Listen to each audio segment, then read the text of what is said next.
Cheers.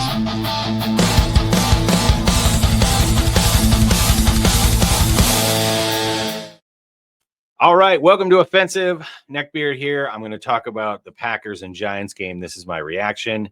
I'm a little exhausted from watching that game. I'm also exhausted because this is the second time I'm recording because I forgot to turn my mic on the first time. So it feels like a very Matt LaFleur situation because it just was ugly, but we're going to get it done. And that's kind of what today was. It was ugly. The Packers got it done. They pulled out the win. Christian Watson, my man here, had a great catch at the end. He had a great catch on the Malik Willis pass. But unfortunately, he was also part of the drop club today. Love threw an absolutely beautiful dart down the sideline on third down. Watson hesitates for a second and then ends up coming short. He just did not track the ball well again on a deep shot, which is very concerning. But he made up for it with the two great touchdown catches. And I got to say, Jordan Love, if you guys look at the box score, right, or if you hear anybody say that Jordan Love didn't play well or Love wasn't good this week, they just looked at the box score. They did not watch the game. They're frauding because Jordan Love was unbelievable today. He was fantastic. This was an A performance. He did not make any bad throws. He had one throw to Golden down the sideline that was really short. I think it got caught up in the wind. But other than that, Jordan Love carried this team on his back. He escaped from the pocket. He was throwing to the right guys. He was throwing on time. And the Packers had 7 drops today. 7 drops on offense. They actually had 11 drops because the defense decided they didn't want to be left out of the drop game, and they dropped 4 interceptions today. Man, it's just exhausting. It is exhausting watching this team. But you know what? They fought. They got there. Jordan Love takes him down the field. He gets the W. He carries the team on his back. Watson makes a play for him at the end. They come out with an absolutely crucial win. Had to win this game. Now, the media, myself included, no, I'm not the media, I'm just a dude in his room recording some stuff, has been saying Matt LaFleur is on the hot seat. I've been saying for 3 weeks that I've lost a ton of confidence in Matt LaFleur, and I need to see this team come out and dictate the game. Well, that didn't happen. And I think a big part of it is the defense had a stinker today. We just can't have a good offense and a good defense performance. It just doesn't happen. Hafley's vanilla defense just sat back and they let Winston and the running game just take chunk after chunk after chunk. And the Giants just kept going for it on fourth down. And they were 3 of 4 on fourth down today because our vanilla, boring, never blitz defense, nobody makes a play other than Micah Parsons, which, Williams made a play. Evan Williams made a play today. But Micah Parsons bailed us out again. I mean, they could have been 4 for 4 or 5 for 5 for all we know on fourth down if Micah Parsons wasn't out there making plays. Hafley got massively outcoached today. The Giants just decided to go real simple and run up the middle, and Hafley, to, be expected, did not adjust, did not do anything different. And, the Packers were lucky to get away with the win today. They were. Jameis should have had 5 turnovers today. He should have had 5 turnovers. He ended up with 2. The sack at the end of the game by Parsons ended up being a fumble, right? So he didn't get the last throw off. So that, that's nice, but I don't think that had a major outcome. I don't think he even gets it down there.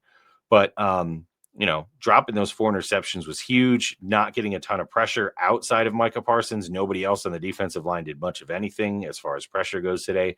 And to be fair, the Giants' offensive line is pretty good, but just no blitzes. And Hafley doesn't know how to blitz at all. He has no idea how to blitz. None of our blitzes, none of the Packers' blitzes ever make any difference. And you know how they say offensive play calling is more of an art? Well, blitzing is an art. And good defensive coordinators know when to blitz and they know when to throw teams off, and they end up being successful. And Hafley has no idea how to blitz. He is not an artist. I can tell you that right now. So he just sits back. He never blitzes. And every single game is going to look like this, guys. Every single Packer game is going to look like this, where there's 12, 13 play, 9-minute, 12-minute drives, where the team just holds the ball. And they're going to dictate the pace of play, and they're going to dictate the game because Hafley is, I think, a problem. And again, I'm not saying the defense has been bad, but if you actually go into the stats and you look at some of the numbers, some of them are pretty concerning when it comes to the defense, even though they have low yards per game and low points allowed. There's also fewer possessions per game for the Packers offense and for the defense. So it's maybe a little bit of an inflated stat, if I'm being honest, because teams are just draining the clock on the Packers. They're just draining it. Every single team is doing it. The Panthers set the stage in that game. Eagles followed suit, which they play kind of like that anyway. And then the Giants followed suit again today. Drain the clock. Take as many plays as you can. Keep the offense out the field. Why? Because teams are afraid of the Packers offense. Believe it or not, even with all the issues that are going on, even with everything that's been happening on the offense, the Packers offense is still the most dangerous part of this team. It is by far the only thing you need to be afraid of. You do not need to be afraid of this defense because they don't make a ton of plays unless you're Micah Parsons, and you can just go on these 12-minute drives. And yeah, so that's what teams have been doing, and they've been fairly successful. But Packers pulled out the win today. Great catch by Watson and fantastic game by Love. But let's talk about something else I saw in this game, which is a very Matt LaFleur thing to do, which is special teams mess ups. Now, they weren't terrible today, but I think I always tell this to Chief and Height when we talk is if the Packers don't have two special teams penalties or two special teams errors in a game, I feel like something's wrong in the universe. And of course, today missed 2 extra points and then had a holding call on a punt return where they should have started at the 40-6 and instead started at the 18-yard line. And so I was looking it up and I was like, I wonder how bad the Packers are when it actually comes to special teams penalties because it feels like they get a ton every game. Well, based on the stats, DVOA, right, of special teams, they're at -3, which ranks them 25th of all NFL teams right now, 25th out of 32. So definitely not good. And then teams with the most special teams penalty yardage, which, sorry, I made this on AI. Yardage is all messed up, but the Packers are the 5th worst. And here's the thing about it, too, to consider. Now, I don't watch every single NFL game. I don't know where all the Vikings and, surprisingly, the Patriots special teams penalties have come from. But I can tell you this. A ton of the Packers special teams penalties have come on returns to where we would have started at the 35 or we would have started at the 40, and instead we're starting at the 12 or the 10 or the 8. That's not a 15-yard penalty, even though it is technically. It's a 30-yard penalty, right? These special teams penalties are costing 30 yards, not 15 yards, and they are killing us. And dude, Kingsley Enagbare, I love you, man. You've been on the team forever, but I feel like he's got 4 or 5 special teams penalties by himself this year. Like all these holding penalties on returns. And it's not like the Packers have this amazing return game where we're getting it every single time we're getting 20 or 30 yards and, you got to hold because you want to get all these yards returned. Like, I feel like we've lost more yards on penalties on returns than we've gained positively from returning the ball. So I'm just so sick of it. And yeah, special teams, come on, man. But I will say this.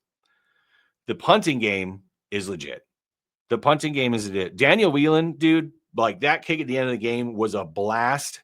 Freaking, you're an Irish king, my friend. That was fantastic. And to be fair, the actual punt coverage for the Packers has been really good, and the average net yardage for Whelan has been really good. So the punt coverage team has been very good all year. I will give that up. Okay, the punt coverage team, when there isn't a penalty, has been very good all year. And Whelan is a beast. So Whelan had a really good game, and he's actually really good if you look at punters. So if you actually take that 25th ranked overall, it's probably higher because Whelan has been so good all year. The rest of the special teams are just so bad. That's why it's 25th. So let's go into the game. Let's actually talk about the game. So let's add to the stage. Oh, those are the Giants stats. Let's actually look at the total stats. So there's a couple things that are really important to look at here, guys. Really important. First thing is Packers were 7 of 11 on third down. There were 3 third down drops in that game. 3. Okay. That's 10 of 11. Jordan Love was absolutely Toyota-thon Jordan Love today. He was fantastic. And again, the box score is not going to show it, but he was so good all day today. He is bailing this team out again and again and again with his plays and with his skill. And those drops are just killing us. But the other part of it is 7 for 14 for the Giants, but then 3 of 4 on fourth down. Packers have been allowing fourth down conversions really consistently lately, haven't they? Because teams figured it out. Just run right up the middle. Just run right up the middle. Hafley's going to keep his linebackers back. I mean, it's just so obvious. Like, it's so obvious what to do against the Packers, and I don't see many adjustments, and I don't know if many adjustments are coming. So that's concerning. Here's the other thing. Red zone opportunities. Remember in the Panthers game, they had 6 and scored once, and then against the Eagles, I'm not sure how many red zone opportunities we had, but we had 6 opportunities in their side of the field, and we only came away with 7 as well. Well, 4 opportunities in the red zone this week, 4 touchdowns. That's how good the Packers were. Malik Willis included. Shout out Malik Willis for your 4 plays that you came in. You did great on the end around run. That was fantastic. The bootleg run, excuse me. And then rolling out to your left pass, rolling out to your right pass. Thank you, Malik. You are a fantastic backup. Really appreciate you. And I'm glad they can actually catch when you throw the ball. So it was nice to see the guys catch for you. But Malik played well. He got that touchdown. And then the other 3 times, of course, they scored. So 4 for 4 in the red zone today. And if the Packers weren't 4 for 4 in the red zone today, they probably wouldn't have won. Honestly, like Jordan Love has to almost be perfect for this team to function. It feels like, because he's just not getting help. And yes, Christian Watson had those amazing catches, but he also had that drop, like I said, and we had 6 other drops, and they had 4 interception drops on defense. And it's just so hard to watch. So here's the third thing you guys should look at. 35-56 for the Giants. The Packers were on the field for 24 minutes and put up 28 points. That's more than a point per minute. That's how good the Packers were today, or Jordan Love, I should say, despite all those drops, right? Like, you don't see that very often. A team that only has 24 minutes of possession and scores 28 points. So this is not sustainable, is my point. This is not a good Giants team. They are missing all their good players. Okay. And the offense was near perfect in the red zone, and just the drops. The Packers should have done so much better, but those drops killed them. But Jordan Love was so good today, and I just don't think anybody who didn't watch this game from start to finish will realize exactly how good he was today, because the box score is a lie compared to how good he was. So those are the important stats. Now let's actually take a look at those stats. 13-24, 7 drops, 20-24, right? 174 yards, 7.3 yards per attempt. Just think about how high that would be if they actually caught the ball. If they caught those 7 other balls and we had the 50, 60 extra yards, I mean, he would have been at like 11 yards per an attempt. 2 touchdowns. He had 2 sacks, a quarterback rating of 105.2. But man, he just didn't have a lot of help. Malik, like I said, 2 of 2 on your 2 passes. Good job. Josh Jacobs is hurt again, guys. I don't know what's going on, but it kind of feels like Barkley had all these rushes last year. Jacobs had all these rushes last year. And actually, Chief brought this up at the beginning of the year. Jacobs kind of has this like up and down, up and down, up and down kind of thing, where he has a ton of carries one year, and then he has, 125 to 130 less the next year. Then he goes back up, then he goes back down. It might just be wear and tear because of the running back position, but Jacobs is dinged up. He had to come out, hopefully for not for too long, but I don't know if we can rely on Jacobs to be that bell call. I don't know how healthy he's going to be. I know he wants to play. I know he doesn't want to sit and rest, but maybe that's something for LaFleur to consider, because Jacobs just keeps getting banged up, man. Luckily, Emmanuel Wilson came out, ran strong. Chris Brooks only had the 1 rush, but he ran strong. Bo Melton had the 1 end around, just 1 end around. Thank you. And I actually like the play design, how it was a pitch. So he actually was gaining speed, and then Fitzpatrick came around for the block. That was actually good. And then he didn't go back to it 3 times, which was fantastic. And I'll actually say this. I thought Matt LaFleur's game plan today was much better. If I haven't said it already, I think the game plan today on offense was much better. And you know what the biggest difference was? They were throwing the ball down the field. They were letting Jordan Love attack down the field. And I say to myself, well, maybe LaFleur didn't want to do that before because he doesn't trust the wide receivers and all these drops. No, I'm just kidding. But it made a massive difference. Jordan Love, again, on fire today. Romeo Doubs, 4 catches, 3 drops. Christian Watson, 4 catches, 1 drop. Savion Williams, 1 for 1. Good job, Savion, on that long one. And then Golden, 1 for 24. And then the other thing to really pay attention to is Mr. Luke Musgrave. Yeah. If you guys watch the game, you know what I mean. 2 catches, 2 fumbles. Like, everything he touches just turns to ash. I don't know if we should even put him on the field. His 1 fumble luckily goes out of bounds. The other one they call an incomplete pass, which luckily, but I got to be honest, I actually thought it was a catch and a fumble. Just let Fitzpatrick play. Just let Fitzpatrick play. Like, I don't want to see Musgrave on the field. I am terrified of what he's going to do to us every single time he's out there. I am just terrified of what Musgrave is going to do every single time he's out there. Yeah, I mean, 2 targets, 2 fumbles. Like, that's all I'm going to say. That's all I'm going to say. So overall, this was brutal to watch. If you watched it, this was brutal to watch. The offense played well. but they didn't because they dropped all these balls. The defense played terrible, but they didn't because they made plays sometimes when they have to, and they came out with the win. I mean, 11 total drops. Just think about this, 11 drops, maybe because it's the month of November and they were in the Thanksgiving spirit. I don't know, but 7 drops on offense, 4 drops on defense, 11 drops in a game. There's teams out there that I don't think have 11 drops on the season. I'm probably just getting crazy, but that's probably not true. But like, it just feels like it. And man, I am so sick of all these pundits. I'm so sick of all these armchair quarterbacks saying that Jordan Love needs to do this and Jordan Love needs to play better. Jordan Love has made some mistakes, okay? He's in his 3rd year, and he is carrying this entire offense by himself and making tons of plays, and he just needs some help. He just needs some help. And he was so good today. If anybody comes out on a sports talk show tomorrow or this or that and says Jordan Love didn't play well, just know they didn't watch the game. Just know they didn't watch the game, or they're a hater, because he was fabulous in this game. And those 7 drops don't even tell you the story of how much he wasn't getting help throughout the game. But you know what? I will say this. I thought the offensive line played pretty well today. I would say this is the most impressed I was with the offensive line probably since week 2. Now, that doesn't mean they played great. There was still a couple of plays where defenders were in there. But I think overall, a big change, the play action pass, under center, the game plan, the rollouts, Love just being on a heater, throwing to the right guys.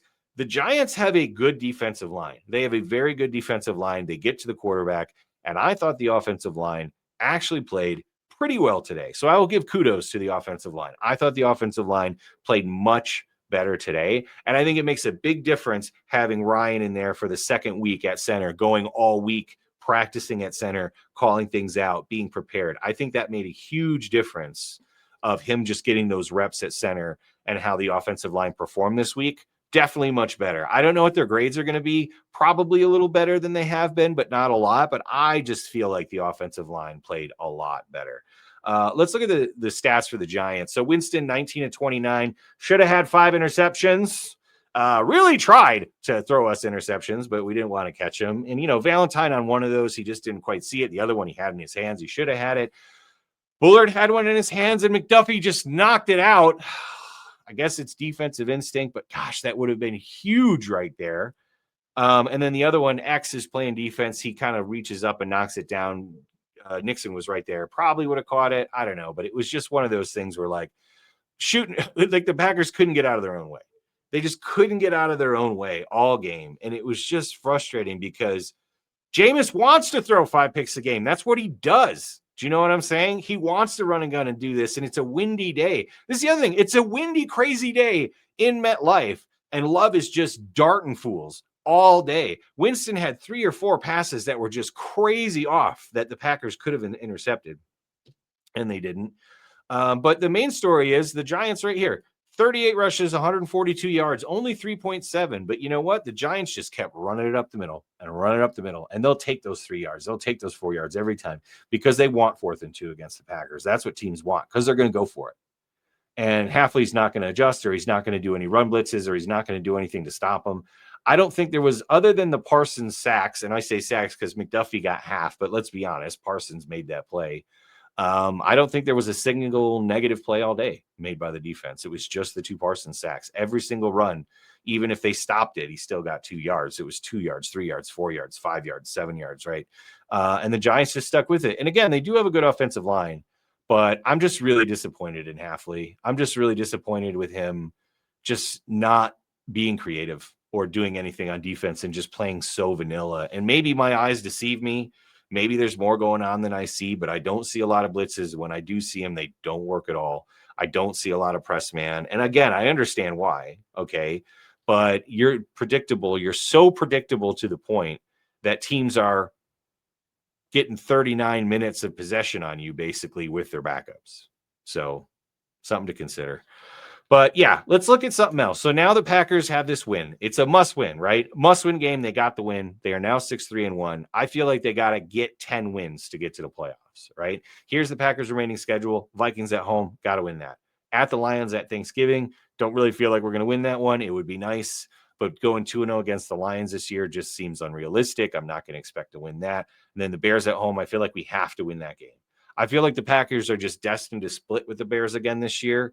So if they split with the Bears and they split with the Lions, right? So they lose, let's say they beat the Vikings, they lose to the Lions at the Lions, they beat the Bears at home. I feel like they're going to lose to the Broncos in Denver.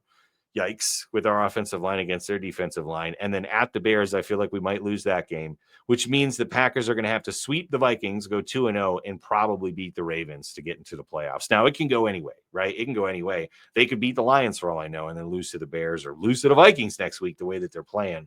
But the Packers got 7 games left, and they have to, at a minimum, win 4 to get into the playoffs. And this is the gauntlet now. You got 5 division games. And you guys remember the Packers last year, their division record was 1-5. Now, I do not expect them to be that bad at all, but they cannot go 3-3. They cannot go 2-4. They have to go at a minimum 4-2 in the division, and 5-1 would be preferable if they want to make the playoffs. They have to win these division games. They have to get this figured out. So it doesn't get any easier from here. This is the gauntlet now to finish the season. So hopefully they can do it. If Love's in Toyotathon mode like he was today, I got some faith, but there's still a lot of kinks to work out for this Packer team. There's still a lot of problems. And guys just got to start making plays, man. They got to start making plays and stop making mistakes. It's just brutal to watch. But here we go. One more week. We'll see how the media treats LaFleur. I still feel like he's a little bit on the hot seat, but today's win, definitely good, definitely important. And thank you again, everybody, for watching. Anyone who comments, anyone who subscribes, thank you so much.